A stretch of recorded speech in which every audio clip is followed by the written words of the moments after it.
understands that, oh, this is what I should do. You know, we have that in government.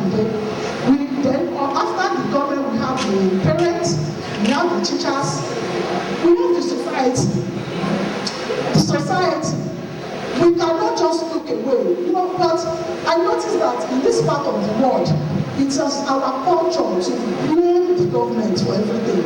Everything that is wrong, we blame the government without contributing to the success of the society. We have individuals in the society that can help. We have individuals in the society that God has blessed that can help. You can help with resources, you can help with your time. You can, in the school in the global north, parents go to school to read. Yes, parents go to school to read. You might not even have a child in that school, but once it is on top in the community schools, they rotate it. They go there to read. What are they reading to children? They read because they want to communicate to children that reading is important. In the Western world, when a pregnant woman be reading to the child in the womb, even right from the womb, they start reading to their children, and the children will not go to sleep until when we read to them. We are in a separate environment. Yes, agreed. We are not in the same environment, so things we cannot relate things that are happening there, but we can still try and improvise. We can improvise. So the society too. The society comes from the reading ecosystem. That is why I said it is not a problem of somebody. We cannot even blame somebody. And the last stage of that ecosystem is the student himself, the reader. So now I'm going to dwell on you. How do you read? Can somebody give me exactly how do you read? I want a female and a male student to come out and tell us those things, the strategies that we be using. A male student. A male student. Male. It must be up like how.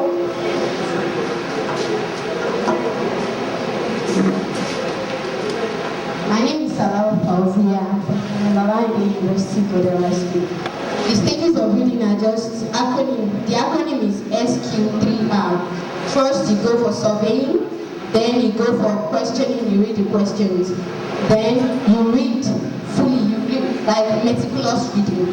Then you go for reviewing, then you recall what you have read. Can you relate to what she said? So I want you to bring it down.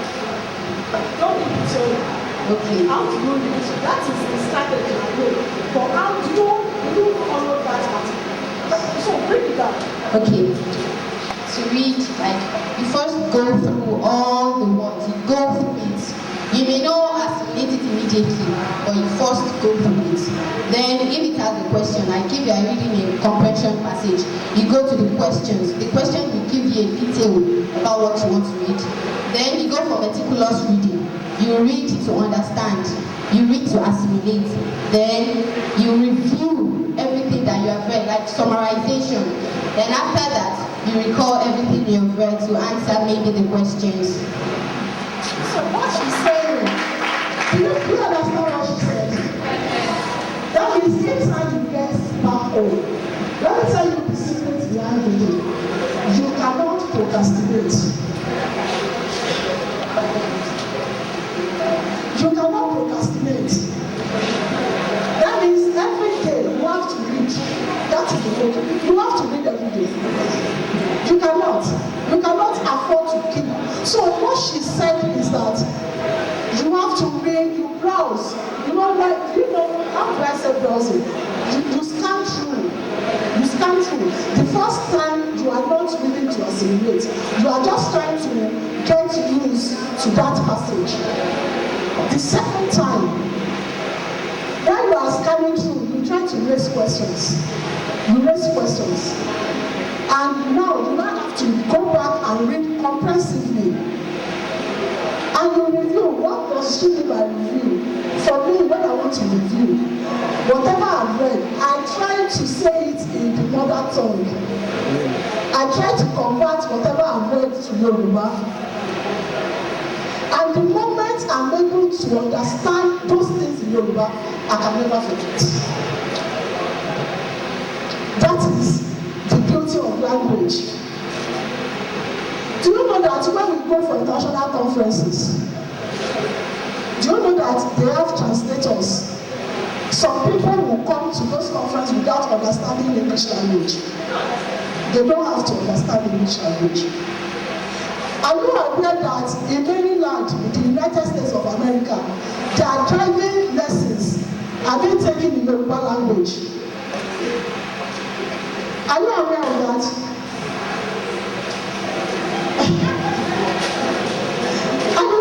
Are you aware of that?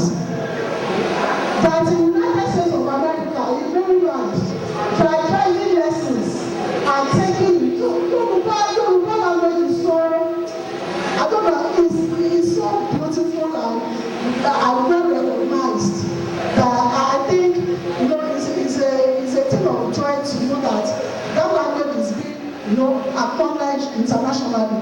So, and so, do you know that if your physics textbook is written in Yoruba language, you understand it better? Sincerely. Do you know? You understand? But that is why I'm suggesting to you that once you read, try and interpret it in Yoruba, and you will be able to. Then, lastly, I'm going to talk about the interaction, the disturbance of technology. Technology should be for our good. We should be able to use technology for our good. When I refer to technology, I'm referring to the phones. But it has served as a distraction than the benefits. For me, I would suggest, since you don't have the strength or the capacity not to use your phone in a negative way. For me, I will still employ parents that for children that are still under age 18, maybe we should not be getting them phones that can browse. But we cannot ask them not to use phone because at times they have assignments that they have to use that phone to do. But I just want to speak to your consciences that if you want to really achieve in life, to be able to, you know, there's something we call scale of preference. You have to put your future, you have to reorganize and decide and determine what you think are important to you. You cannot read when you don't have passion, and that is why the take home for you today, what exactly do you want to become in life? That will prepare you to make a decision. Is it that you want to see your teachers and run away? Because no, there are two categories of students. Students that will see teacher and greet teachers, and students that will see teachers, run behind the door and call the teacher by name or by his name. So you have to decide the category you want to belong to. That passion will help you to read. You have to decide. Is it that I want to become a nurse? Do I want to become a teacher? Do I want to become a doctor? Do I want to become a lawyer? That passion, that is something that will propel you to read. Something inside you, you know, that thing we keep telling you that, Baraka, you have to read. Bernadine, you have to read. Sophia, you have to read. That thing will keep coming and pushing you. And that is the only time that you will not be distracted. Even when you are distracted, there's always something that will bring you back. I want to really, you know, employ every one of us that reading, there is nothing that we can achieve, you know, educationally if you are not reading. You will just be there. I was at that stage before, and you know, thank God that I was able to quickly get back. You cannot achieve much when you are not reading. So I want to once again thank the